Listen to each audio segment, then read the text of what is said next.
We got the first word from Montreal 22 years ago tonight. 14 women had been shot and killed because of their gender. The tragedy at Ecole Polytechnique, the Montreal Massacre, was a wake-up call for Canadians about gun violence in this country and violence against women. Now, more than 2 decades later, the solemn anniversary is marked, as it is each year, with a National Day of Remembrance and action on violence against women. CTV's Louise Hartland joins us now from the BC Legislature, where there is a vigil just getting underway. Louise. That's right, Hudson. There's a number of people who are gathered here tonight to remember those women who died 22 years ago today. One of those people is Bob Jackson. Bob, why is it so important for people to come and remember these women? Well, it's very important that we never forget the events that took place in Montreal those many years ago.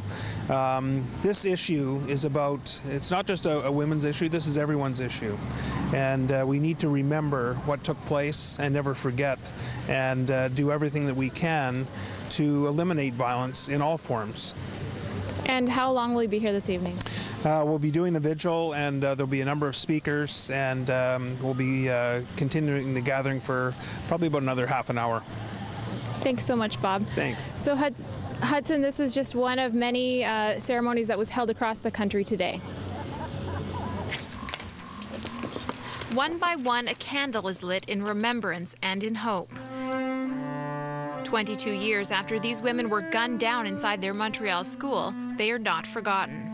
Their violent deaths came at the hands of gunman Marc Lepine, armed with a rifle. He entered one classroom asking the men to leave the room. After claiming he was fighting feminism, he shot all 9 women, killing 6. In all, Lepine murdered 28 people before turning the gun on himself. Decades later, students across the country are honoring the dead. What we have in this event is a way for all Canadians, women and men, to come together and to think about gendered violence as a general issue, as an historical phenomenon, as something that remains in our society today. The numbers are shocking. In BC, 83% of domestic violence victims are women. They are 4 times more likely to be murdered by their spouses, and half of all Canadian women have experienced at least one instance of physical or sexual violence since the age of 16. Not enough has been done. I mean, the violence still continues, and unfortunately it finds new ways to express itself.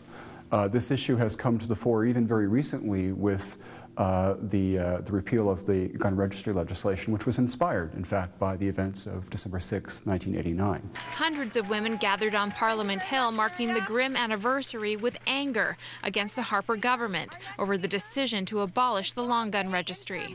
The Prime Minister released a statement saying his government has taken concrete action to prevent violence against women. In Vancouver, shoes line the steps of the art gallery. Each pair represents a woman or girl killed in BC because of violence. Organizers also displayed their names so they will not be forgotten. In a statement, Premier Christy Clark condemned violence against women, saying while we have come a long way, more work needs to be done, a sentiment echoed by the leader of the New Democrats. At Royal Roads, the students and faculty say they will never forget, offering a light of hope to the victims of violence against women, that one day it will be a thing of the past. Now, Hudson, the people here at the legislature are also gathering donations for local women's organizations, including shelters and transitional homes for women who are the victims of violence. Again, they will be here until 6 o'clock tonight. Hey, Louise, what happened at UVic today? Normally they have an event, but it was different this year. What happened? Yeah, that's correct.